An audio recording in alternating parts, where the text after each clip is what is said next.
Gördüğünüz bu aslan doğduğunda bir prensti. Ama kral olmak için önce her şeyini kaybetmesi, ölmesi ve cehennemden geri dönmesi gerekiyordu.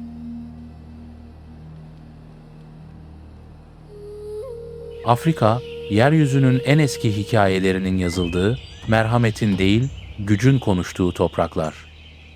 Burada her sabah güneş doğduğunda bir yaşam mücadelesi yeniden başlar. Ancak bu uçsuz bucaksız düzlüklerde hayatta kalmaktan daha zor bir şey vardır: hükmetmek. Çoğu insan aslanı ormanların kralı olarak bilir. Oysa kral olmak doğuştan kazanılan bir hak değil, kan ve tırnakla sökülüp alınan bir unvandır. Bir aslanın hayatı gücün zirvesinde geçen görkemli yıllardan ibaret değildir. Asıl hikaye o zirveye çıkmadan önce çekilen acı dolu sürgün yıllarında gizlidir. Bugün henüz adı konmamış, yüzünde taşıdığı yara iziyle kaderine küsmüş genç bir aslanın, Gölge'nin hikayesine tanıklık edeceğiz. O şu an bir hiç. Ama savana rüzgarları fısıldıyor. Her hükümdar bir zamanlar her şeyini kaybetmiş bir sürgündü.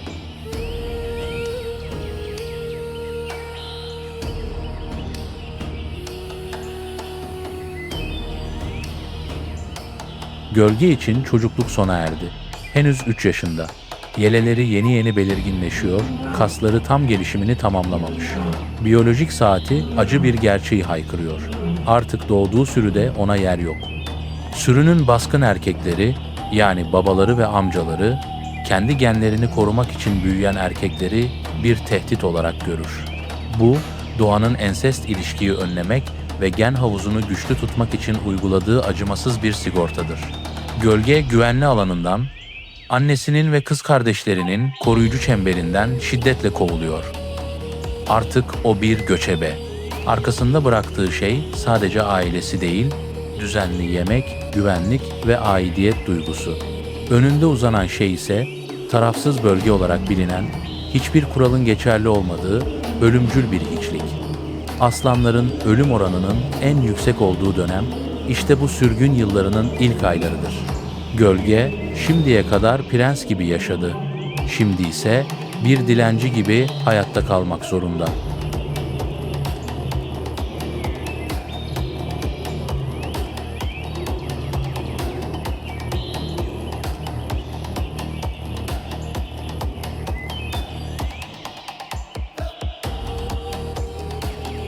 Sürgünün 3. haftası.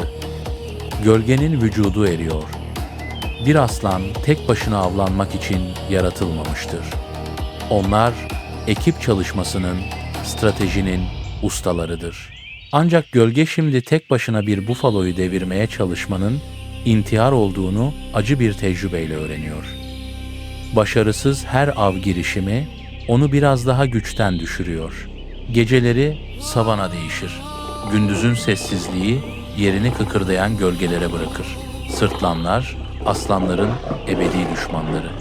Tek başına bir erkek aslan, eğer genç ve tecrübesizse, bir sırtlan sürüsü için kolay bir hedeftir. Gölge geceleri uyumuyor. Kulakları sürekli tetikte. Çalıların arasındaki her hışırtı ölümün ayak sesleri olabilir. Bu dönemde bir aslanın karakteri şekillenir. Açlık onun en büyük öğretmeni olur. Ya bu acımasız okuldan mezun olacak ya da savananın tozuna karışıp gidecek. Gözlerindeki o masum parıltı kayboluyor, yerini hayatta kalma içgüdüsünün soğuk bakışları alıyor.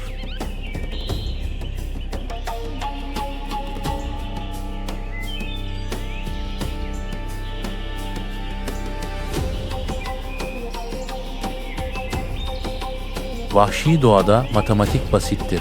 Sayılar gücü belirler. Gölge, yalnızlığın onu ölüme götürdüğünü fark ederken ufukta bir karartı beliriyor. Kendisi gibi sürgün edilmiş, aynı kaderi paylaşan başka bir genç erkek. Adına Ateş diyelim. İki genç aslanın karşılaşması her zaman risklidir. Kavga edebilirler. Ancak ikisi de birbirinin gözündeki açlığı ve çaresizliği görüyor. Birbirlerini kokluyorlar, sürtünüyorlar. Bu, ömür boyu sürecek bir ittifakın, bir koalisyonun başlangıcıdır. Erkek aslanlar, krallıkları fethetmek için kardeşlere veya yoldaşlara ihtiyaç duyarlar. Gölge ve Ateş o günden sonra birlikte avlanmaya, sırtlanlara birlikte kafa tutmaya başlıyorlar. İki aslan tek aslandan 10 kat daha güçlüdür. Artık avlarını kovalarken daha cesurlar. Paylaştıkları her av aralarındaki bağı kanla mühürlüyor. Onlar artık sadece hayatta kalmaya çalışan iki serseri değil, geleceğin potansiyel kralları.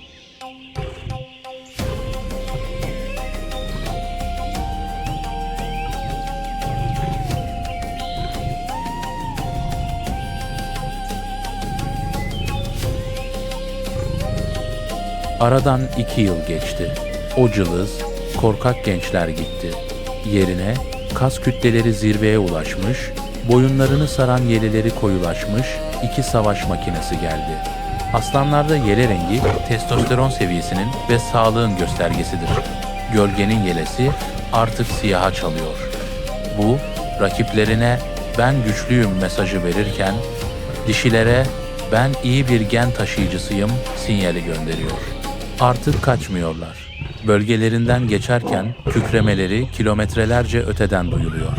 Bu kükreme sadece bir ses değil, bir meydan okumadır. "Biz buradayız ve geliyoruz" diyorlar. Küçük avlarla yetinmiyorlar. Zürafaları, bufaloları deviriyorlar. Ancak biyolojik dürtüleri onlara tek bir şeyi fısıldıyor: sadece karnını doyurmak yetmez. Bir bölgeye, bir sürüye ve soyunu devam ettirecek dişilere sahip olmalısın. Gözlerini nehrin ötesindeki zengin topraklara, cennet vadisi ne dikiyorlar?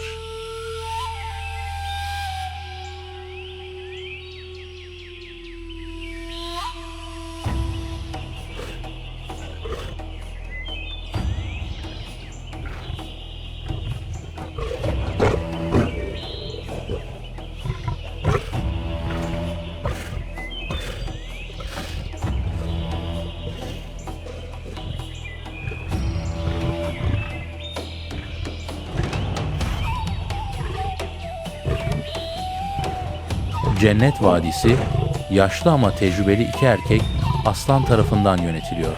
Eski krallar. Onlar yıllardır bu toprakların hakimi. Ancak her imparatorluk gibi onların da gücü zayıflamaya başladı. Gölge ve Ateş sınır ihlallerine başlıyor. Geceleri bölgeye girip kokularını bırakıyorlar. Bu açık bir savaş ilanıdır. Eski krallar bu kokuyu alıyor. Tehdidin farkındalar. Savana geriliyor. Dişi aslanlar yaklaşan fırtınayı hissediyor. Gölge bir gece sınırın tam ortasında durup ciğerlerindeki tüm havayı kullanarak o meşhur kükremesini salıyor. Bu ses yerdeki böcekleri bile titretiyor. Artık geri dönüş yok. Sürgün bitti, işgal başladı.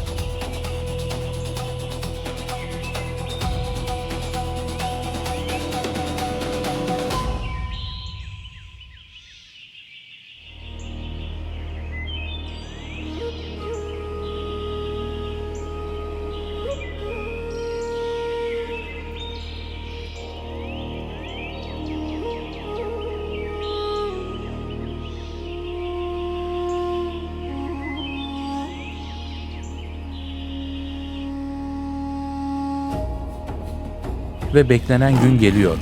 Şafak vaktinde iki koalisyon karşı karşıya. Eski krallar tecrübeli ama yorgun. Gölge ve Ateş ise genç, aç ve öfkeli. Bakışmalar sadece saniyeler sürüyor.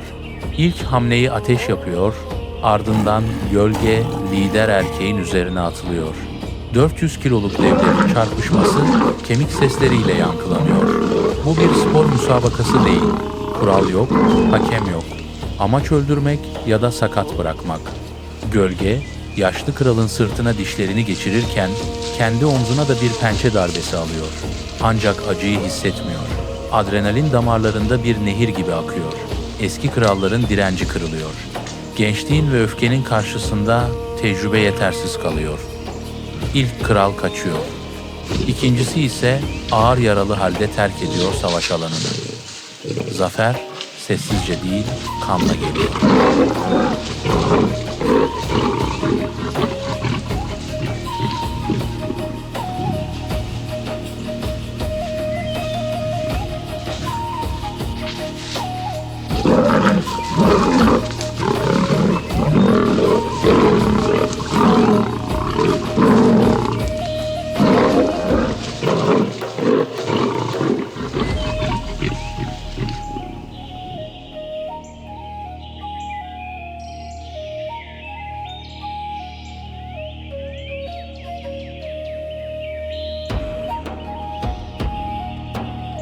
Toz dumanı dağıldığında ayakta kalanlar gölge ve ateş oluyor.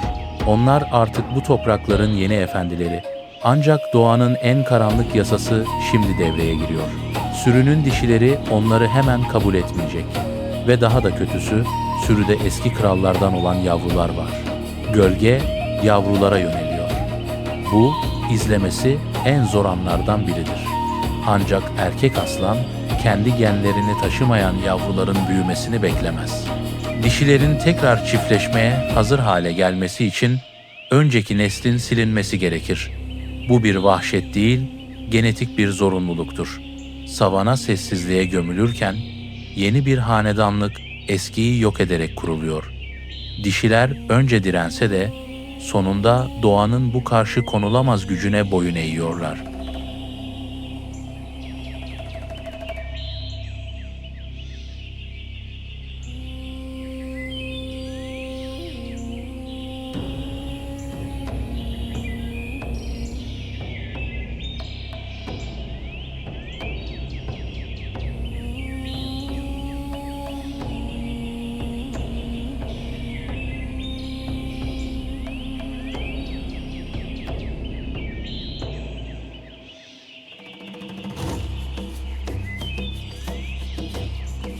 Bir zamanlar tekmelenerek kovulan o cılız genç, şimdi vadinin en yüksek kayasında oturuyor.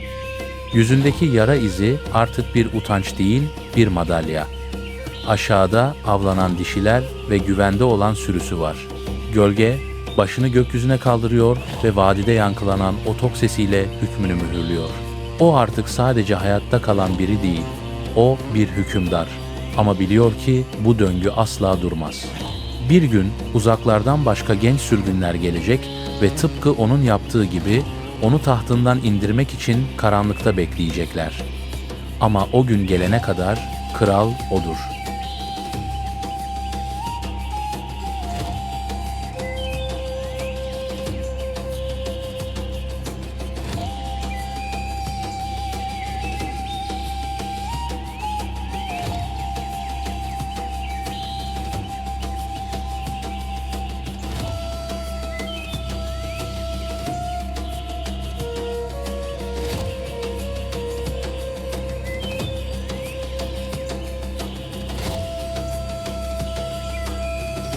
Doğanın tek bir kuralı vardır.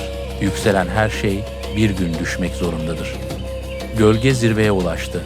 Peki orada ne kadar kalabilecek?